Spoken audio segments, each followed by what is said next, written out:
Date: March 19th, 2019. Virgil rubbed his eyes. He'd hardly gotten any sleep for fear that one of the others would sneak into his room for a prank. As it turned out, the joke was still on him, because he had stayed up through the night for no reason. Accepting that by this point he wasn't going to get any more rest, he groggily walked from his room to go and make himself a cup of coffee. He haphazardly pressed a few buttons on the machine to make a pot of the caffeinated beverage that would keep him running through the upcoming day, before turning to fill Amaya's food bowl, as he did every morning. He noticed, however, that once the food was in the dish, he didn't hear the jangling of her collar, which normally indicated that she was darting over to eat. A few moments later, though, his sleep-deprived brain was barely able to take in what he was seeing, as a streak of bright green flashed across the floor before settling at the bowl he had just filled.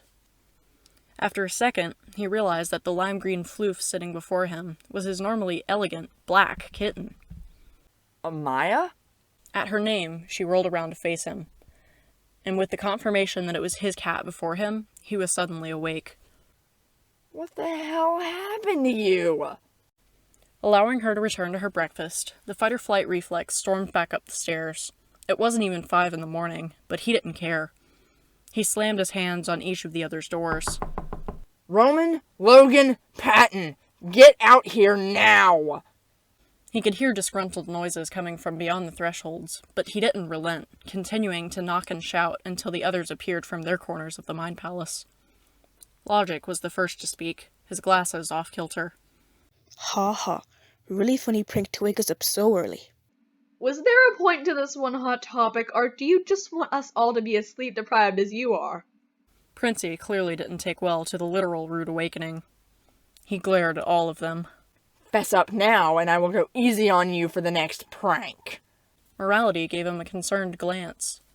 Well, I don't even know what the prank was, so it wasn't me. He didn't know if his belief in the statement came from the kind nature of his counterpart or his unabashed love for animals.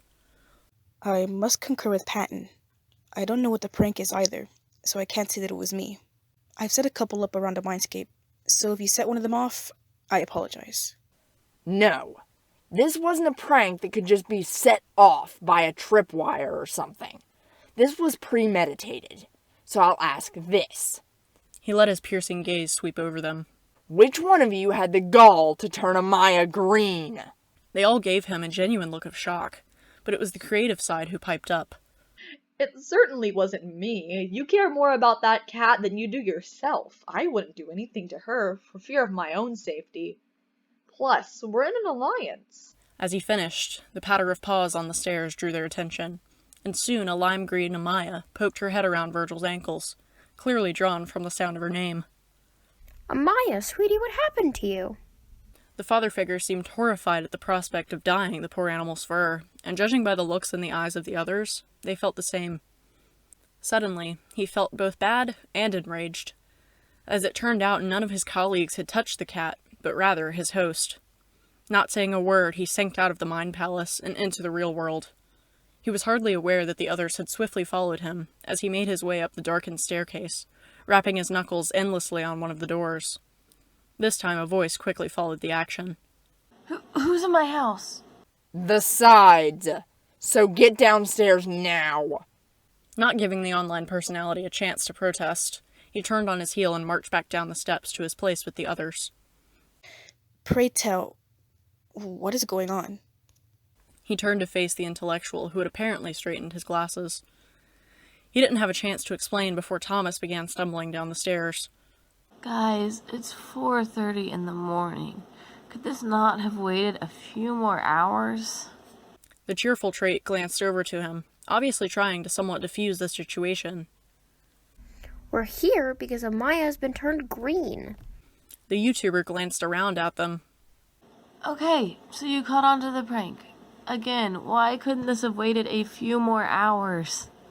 Anxiety rounded on him. Because my normally elegant and somewhat edgy black cat is now bright green.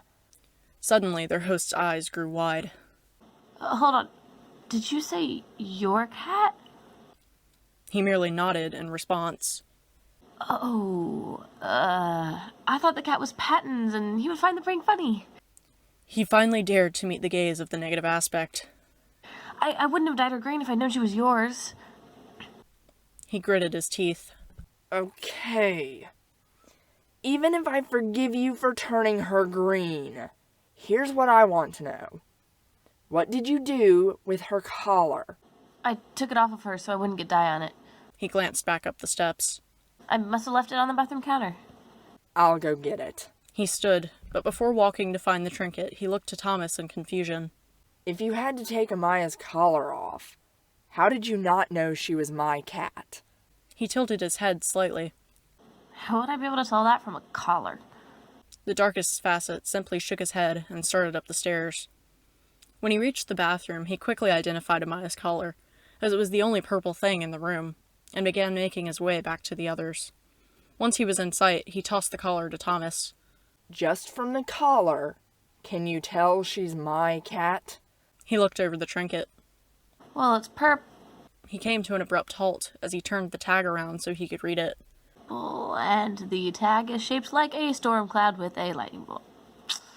Oh, that is pretty obvious. Slowly, he handed the collar back to Virgil, who tucked it into his pocket before meeting his host's gaze. Watch your back. He glanced around to all of them. And I'm putting in a new rule. Pets are now off limits. That means if anyone touches Amaya again, I will end you. They all nodded with understanding, before returning to their rooms to try and get a little more sleep before their alarms sounded. Anxiety, on the other hand, found his precious, and now green, cat waiting for him in the common room. She mewled up at him briefly before he sat down with her. How am I supposed to fix this? He swore she could understand English, as she looked down at her own coat as if trying to come up with an answer for him. He petted her gently between the ears, placing the collar back around her neck. I'll get Thomas back for this, Amaya. I promise. Date: March 22nd, 2019. Roman had always been one of those people that when inspiration struck, he wanted to act on it then and there. So as soon as the idea for his next prank entered his mind, he darted off to find his ally.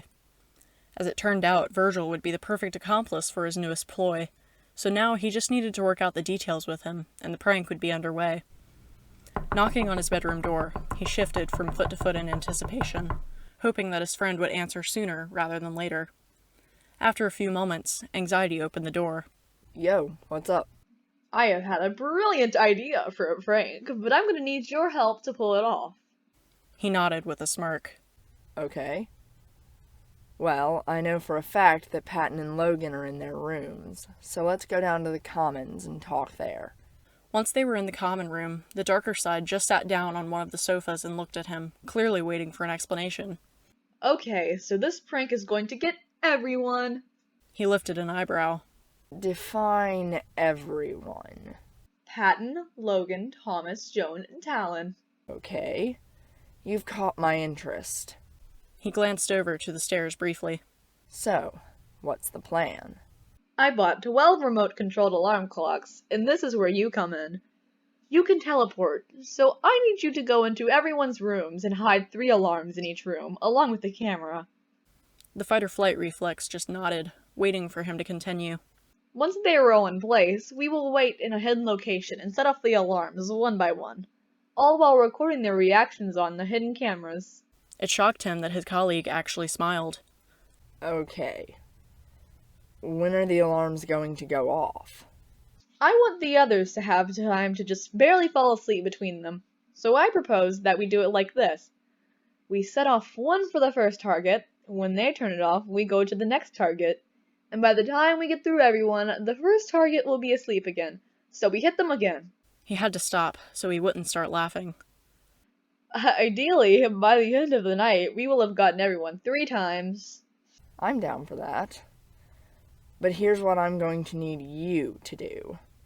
I need you to distract the others one at a time, so I can sneak into their rooms and hide the alarms. He glanced at the stairs again, as if worried someone would overhear.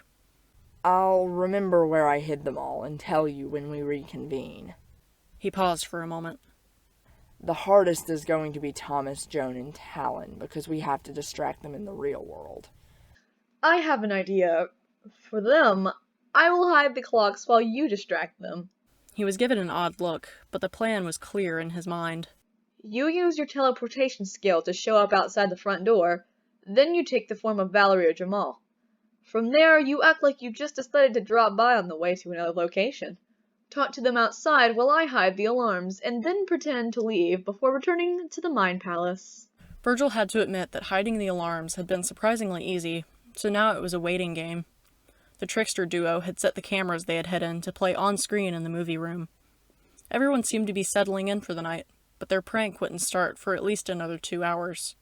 So they decided to further enforce their innocence by going to bed themselves and getting a few hours of rest before starting their joke. Date: March 23rd, 2019. He wasn't sure how long he had been asleep when his own alarm went off, signaling that it was time to meet his ally for the prank. He slowly opened his door, making sure not to wake the others, and caught sight of Princey doing the same, before they wordlessly made their way down the stairs. They stayed silent as they grabbed snacks and drinks from the kitchen. It was going to be a long night for the others, but it was going to be equally as long for them. That simple fact was going to work in their favor, as their own fatigue would mask that the prank was theirs. 2:30 a.m.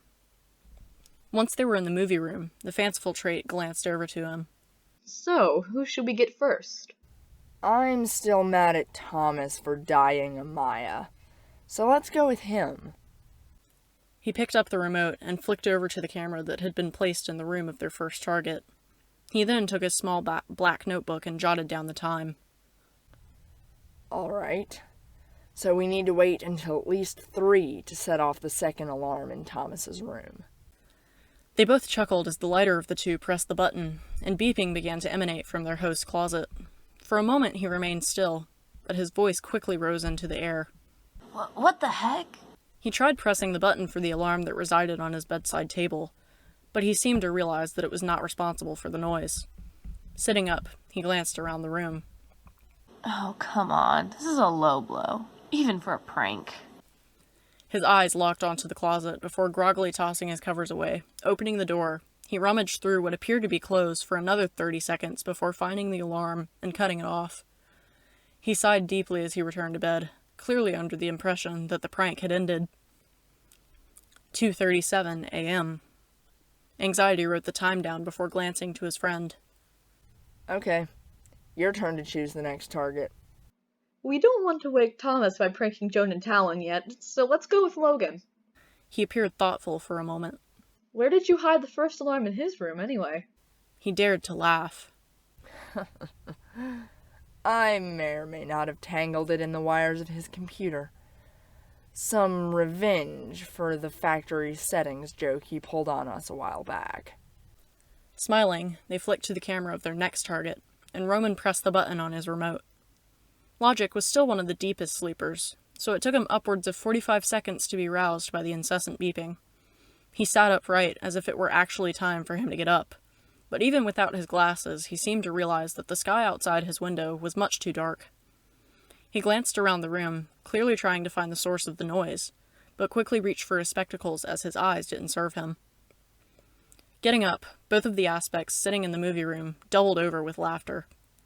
But it was the fight-or-flight reflex who finally spoke. Oh my god! He still wears that stupid unicorn onesie? His colleagues stared at him in disbelief. Still? He was still wearing that thing back when we were all having our issues with sleepwalking. For someone who acts so professional, he has the most ridiculous pajamas. They were both snapped back to the screen in front of them as the intellectual reached his desk. He wore a confused frown when he didn't immediately find the clock, but it became obvious fairly quickly that he knew it was a prank. He still appeared angered, however, when he found the alarm's hiding spot, and spoke only to himself. How am I supposed to get this thing out of here? He shook his head, turned off the clock, and headed back to bed. Apparently, he was going to wait until morning to untangle it from the wires. 2:44 a.m. Okay, Virg, your turn to choose. He glanced down at his paper as Roman spoke. The only ones left were Patton, or Joan and Talyn, and he didn't want to be responsible for pranking the kind facet. Let's go with Joan and Talyn. His ally chuckled as the screen switched again. Before I press this button, just so you know, the alarm is under the sofa. Glancing at the screen, he could see Joan's silhouette on one sofa and Talyn's on the adjacent. Which one is it under? He clicked his remote. Joan's, because that one is harder to get under. The beeping, despite being under Joan's couch, woke Talyn first, who glanced over to their friend in confusion. Joan? Joan, is that your phone? They began to stir at Talyn's voice, looking at their phone. No, are you sure it isn't yours? I wouldn't set my phone to go off They looked down at the screen. at 2:45 in the morning. Joan blinked a few times in confusion. Hold on. Aren't we in a prank war of some kind? Virgil spoke, though the two in question couldn't hear him. Oh, you have no idea. Talyn sat up. We should have known spending the night here during a prank war was a bad idea. Whatever, let's just find the alarm and shut it off. Works for me. The sooner we get back to sleep, the better. They stood, glancing around. It sounds like it's coming from behind the painting or something. They both glanced around the area before Talyn moved further towards the kitchen. Are you sure it isn't on the bookshelf? No. Is it under one of the couches? Joan crouched down as Talyn came back around the corner. It sounds closer now. They swept their arm under the sofa, pulling out empty water bottles and food containers before they got their hands on the alarm and shut it off. Got it. I'm going back to sleep now. Talyn simply nodded in agreement before they both collapsed back onto the sofas. 2:51 a.m. Anxiety flicked to the final camera. Looks like Patton's the only one left. Where did you hide the camera in his room? He smiled over to his ally. Somewhere in that pile of stuffed animals in the corner. The prince was laughing almost too hard to speak. You might never find that. Clearly, he didn't feel too bad about that as he pressed the button. The beeping began, and Morality woke up almost instantly. What? He looked around, but just like Logan before him, his eyes didn't serve him without his glasses. Taking them from the bedside table, he started for the wrong side of the room to look for the clock. Honestly, he just wished he could reach through the screen to direct his friend, as the alarm grew louder. It was another 15 minutes before the father figure even began looking through the pile of plushies he owned, and the search from there was a painstaking process. He pulled away animal after animal. Had the darker character known how difficult it was going to be for him to find the object, he wouldn't have hidden it so well. Finally, after another 5 minutes, he unearthed the alarm and was able to go back to bed. 3:37 a.m. Virgil yawned. They had managed to get Thomas all 3 times and were finally moving on to the others. Multiple times while waiting, the trickster duo had discussed whether or not it was even worth it to continue the prank. But they persevered, and now it was time to set off Logan's third alarm. Resting his head on his hand, Roman didn't even bother looking up at the screen to press the button. Both of them shot upright at a sound they were not expecting. How many of these things do you have hidden in this room? It was in that moment that they realized they had pushed logic too far, but there was no taking it back now. Although they hadn't set up a camera in the corridor, they didn't need it, as his voice was still clearly audible. Who set up the alarms? They swiftly flicked over to Patton's camera, and though he was beginning to stir, he wasn't moving fast enough for the intellectual, who synced out of the Mind Palace. Flipping to Joan and Talyn's camera, they could just barely watch him walk into view. Did you two set up the alarm clocks? They both looked over, clearly as annoyed as he was, but it was Talyn who spoke. No, we've already found 2. One under the sofa, the other one behind the blinds. Go ask Thomas. Not waiting for a response, they flipped over and the teacher stormed up the stairs. They switched to Thomas's camera as knocking echoed through his room, and his voice swiftly followed.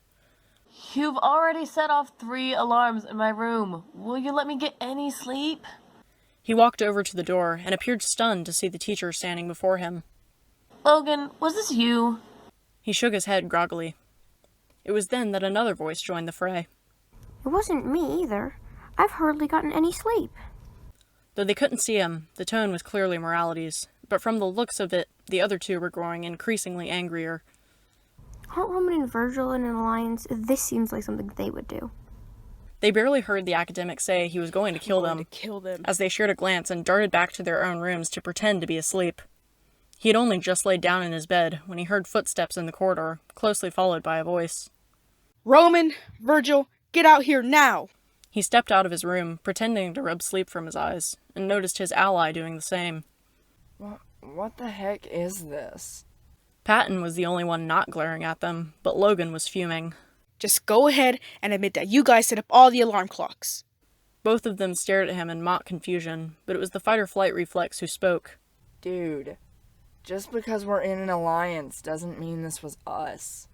Thomas moved to the front. So you guys are saying it wasn't you? They simply nodded. Well, that's ironic, because neither of you is in pajamas. Roman, you still have your uniform on, and Virgil, you're still wearing eyeshadow. Are you telling me that you sleep in your normal outfits? The two allies shared a quick glance, opening their doors to escape, but not before they shouted to the rest of them. Team Anxiety for the win! Date, March 25th, 2019.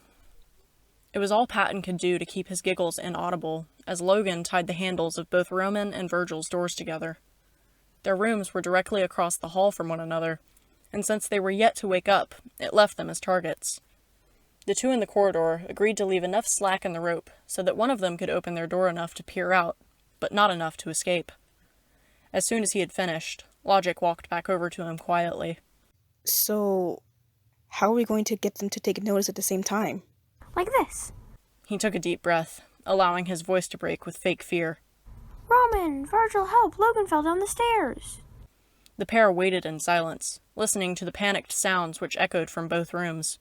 And a moment later, with a loud bang, both doors opened about 2 inches before the momentum slammed them both shut again. After a brief second of fighting, Anxiety came out victorious and peered into the hall. What the fuck? Having let his guard down, Princey jerked the door open. What's going on? Another slam sounded. You almost took off my fingers. You almost took off my head! Is Logan okay? Is he though? The one in question suppressed a smile, as Morality gasped for air. I'm fine. You two, on the other hand, need to find a way out. You expect You expect me to work with Princey? The father figure managed to speak through his laughter. You're in an alliance. This will be a bonding exercise. This could end our alliance. Forget that! We're going to end each other! Let me speak, Sir Sing-Along. Let me speak for— You took away my ability to teleport again? The intellectual finally allowed himself a smile. You didn't think we would let you out that easily, did you? The youngest manifestation sounded both shocked and enraged.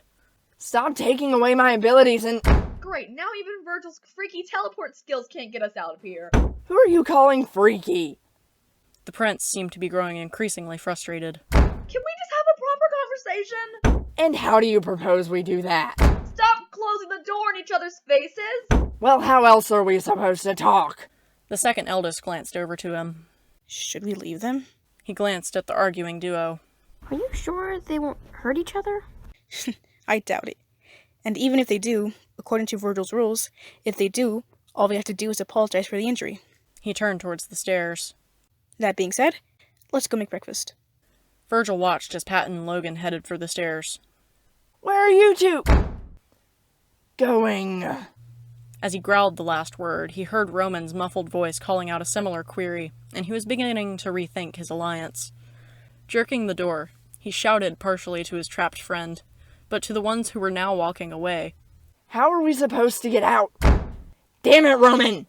Knowing that both of them would insist on being the first to get out, the fight-or-flight reflex swung his door open, wedging it in place with a chair. He smirked, untying the rope from his handle and listening to the imaginative trait curse from where he was being held. Eventually, he got it off, and through the crack of his own threshold, he watched his friend slam his door, which hit him across the nose. Ow! What did you do that for? He merely gazed at the prince as he moved the chair and stepped into the corridor. What? Get us out? The other glared at him for a moment before seeming to realize that he was no longer trapped. Oh, we are so getting revenge for that one. He paused, gazing at his ally. I might have an idea if you're willing to go through with it. He chuckled. Well, I am the ruthless one. So, what's your plan?